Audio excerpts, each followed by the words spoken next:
Ashamaa akkam jirtu hordoftoonni Kiddoo YouTube marti keessan isiniin jedha. Kiddoo YouTube subscribe like gochuun na jajjabeessaa isiniin jecha. Egaa UUL akkasumas immoo Kaaleb jedhanii nama sadii ta'anii dhufanii jiru. Jalqaba irratti iyyuuni wanta ta'aa jiru irratti baay'ee gammannee nuti toleetoo jira. Wanti ruuttaadhaaf ta'aa ture konkolaataa baay'ee bareedus akkasumas immoo warqeellee kennaa godhee kenneefitoo jira Abrahaamii. Kana keessattis immoo wanta Ermeellaan irra ga'e irratti Abrahaam baay'ee gaddeetoo jira. Dhukkuba qoricha hin qabne dhukkubsatteetu jirti nuuf hin galle. Kan wajjiniidhaan jiru immoo Abeelidha waan hundumaa gochaa kan jiru, ankabaa kan jiru, tiriitii gochaa kan jiru. Inni kun nuuf hin galle waansaa kaleessallee dhannee gaafachuudhaaf yeroo jennutti homaa nuuf hin mijannee ishinis jechuu kanadha sana jettee dubbachuu hin dandeenye kan jedhu jechuudha kan inni dubbachaa ture. Dhugaa dubbachuudhaaf baay'ee nama gaddisiisas akkasumas immoo yaada keessa nama galchas jechuudha. Tokkoffaa dhukkubicha himuu didanii lammatas immoo kan ishiin nyaattu hundumtiyyuu ol deebisaa lapheetti cabsa jedhaniitu jiru jechuudha. Inni lapheetti nama cabsu kun maalidha? Inni nama gashaggashiisu kun maalidha?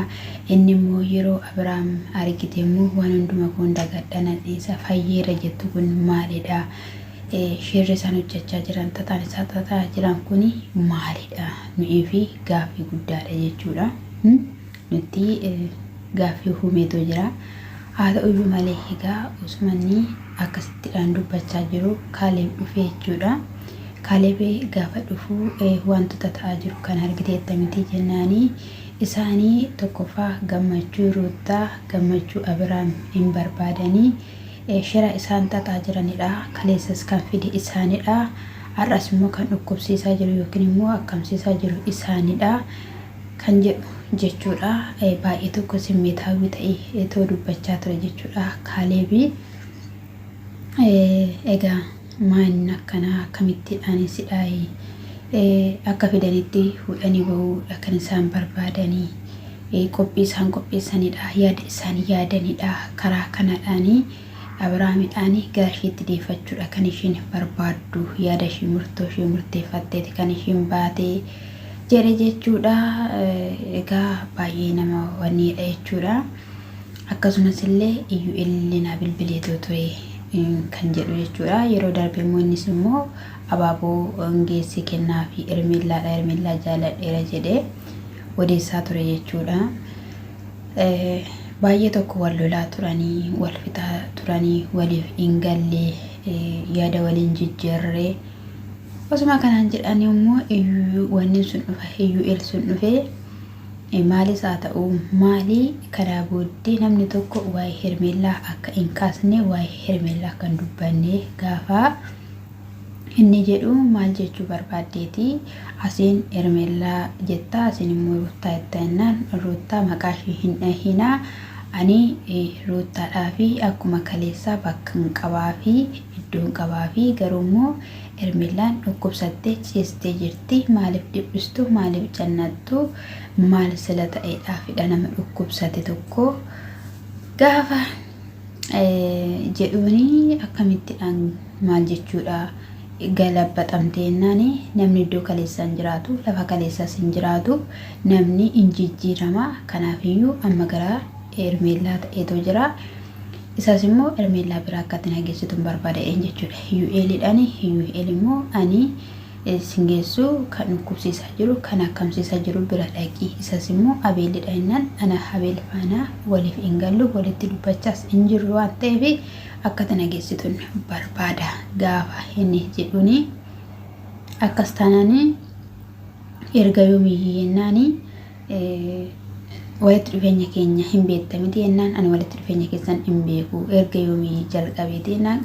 Kaleessa garuu walitti nu baay'isii ishiidhaa fi xalaachaa yookiin immoo jibban qaban ture. Amma immoo jaaladhee jira afaqqaru godhee jechuudha. Sana booda Kaaleb inaare yeroo inni haare jedhutti እንደውም kan si ajaa'ibee dhiisne hirmillaan ulfoofteetti kan ulfoofte si'idha jennaani ulfooftee dhiiste jedheen jechuudha. Achi booda inni achumatti gatee deemee jechuudha. Dhugaa dubbachuudhaa fi gammachuun tala kanaa kan isaan dasa farsiisaa yookiin immoo booressaa jiran jechuudha. Maaliif guyyaa lama kana gammaddeetu jirti. Amma viidiyoo kana yeroo maatiin argu maalaa shakku, yeroo Ruutiyyeen argitu maalaa shakku. Akkasumas immoo Abiraamii shakkii guddaa keessa jechuudha kan inni jiru. Egaa hin beekamu wanti hundumtiyyuu jechuudha. Ilmi dhiiraa immoo hin beektu jechuudha. Waan baay'ee jechuudha.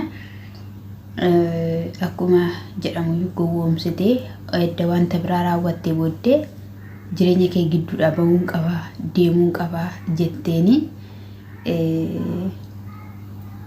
har'ammoo miikinaata fiddee dhufte.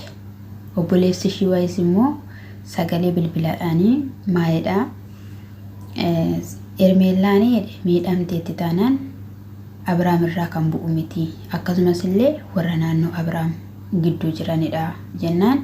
Akkamittiin akkas jettaa dubartii namicha abbaa manaa qabu yookiin immoo haadha manaa qabu itti dhufte wajjin akka barbaadde ta'aa turte sin yeroo sana maaliif deebi'in jenneeni jennaan inni jaalateetu wajjin akka barbaadde ta'aa ture waan hin taane itti agarsiisee ture.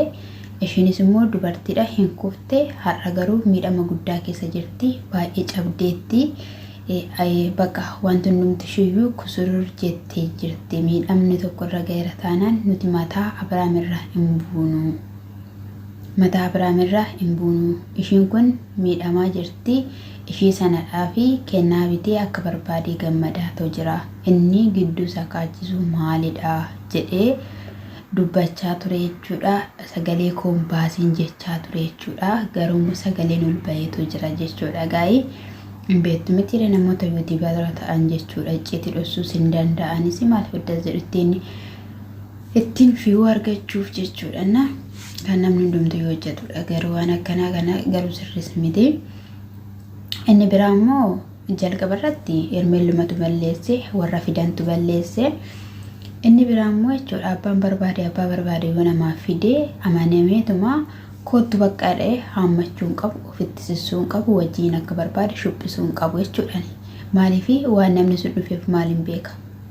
Waan namni sun dhufeef filatanii hubatanii bira ga'uudha. Har'a kootu waliin bashannanaa kootu waliin akkas taanaa jedhee marsisii laatee zoorsi biraa jira jechuudha. Nama hin beekne biraa wantoota akkasii kana hin barbaachisu. Aaras taates miti Ermeellaan kana biraan bira dhufte jechuudha. Sigijjiitii garaagaraa qophoota garaagaraa irratti waliidhaan turan viidiyoon isaanii bahee ture jechuudha. Bichaa jechuudha ganaadha jechuudha. Ganaa amma ishii sanas tasgabbeessee haala jiruudhaan yaada jiruudhaan Ermeellaa teessisee isa kachabbaawu miti jechuudha. Abiraam kuni teessisee gorsee bakka gaa'ela kun dhala kooti yoo jedhee nagaadhaan tasgabbiidhaan ishii galchu jechuudha. Amma meeyyuu Abiraam jechuudha amma barbaadee Ruutaa sapiraayisii gochuu dhiisee jechuudha. Osoo warqee lafa kana afeera ta'e keessa Ruutaa gaaffiin jira. Keessa Ruutaa jechuudha miidhamni jira.